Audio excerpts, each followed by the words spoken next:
years ago, I began to have severe headaches and constant nosebleeds and wasn't really sure what it was from. I decided to go see my doctor, and he diagnosed me with high blood pressure. He told me that I needed to take my medicine regularly and to make sure that I monitor my blood pressure. Are you aware of your blood pressure? Do you know how to measure your blood pressure effectively using a manual monitor? According to the American Heart Association, most of the time, people don't realize that they have high blood pressure because there are no obvious symptoms or signs to show awareness. I decided to stay on top of my health by monitoring my blood pressure regularly. And I'm going to show you how you can monitor your blood pressure. Like many projects, let's first gather our materials. The first step is to gather the items that you will need. The first thing you'll need is a chair along with a table to rest your arm on. The second item is going to be a piece of paper and a pencil so that you can write your blood pressure down. Third, you will need a stethoscope. And fourth, you will need a blood pressure cuff. Now, let's get into position.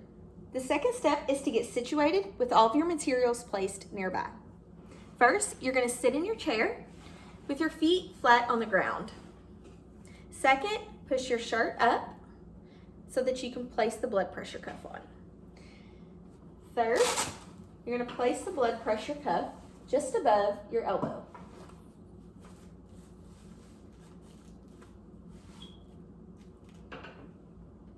And fourth, you're going to place the ear tips of the stethoscope into your ears. And place the chest piece over the main artery, just below your blood pressure cuff. Now that we're in position, we're going to determine the systolic and diastolic pressure numbers. You're going to grab your small hand pump with your gauge placed in front of you. You're going to begin by inflating the cuff and squeezing until the gauge reads 180.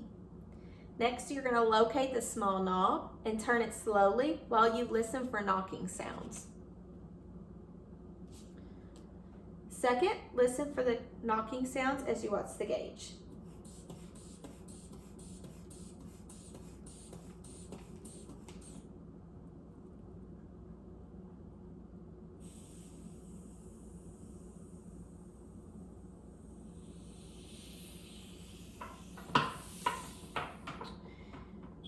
Your first knock is going to be recorded as the systolic pressure, and the last knock is going to be recorded as your diastolic pressure.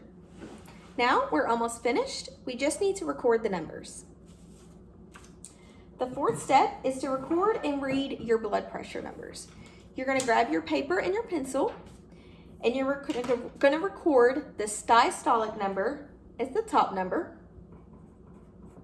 and the diastolic number, which was the last knock you heard, as the bottom number. The third step is to compare your results to the range categories to determine if your blood pressure is low, normal, or high. Comparing your results is simple. According to the American Heart Association, normal is 120 over 80, elevated is 120 to 129 over 80, Stage 1 high is considered 130 to 139 over 80 to 89. Stage 2 high is 140 or higher over 90 or higher. And crisis is higher than 180 over higher than 120. The American Heart Association also mentions that if you reach that crisis level, you should seek help from your doctor immediately. Now is when your optional materials would come into play. If you decided to keep a blood pressure logbook, you could record your numbers in that now. That way that you can constantly go back and compare and look at those. You now know how to measure your blood pressure using a manual monitor. Let's review the steps again.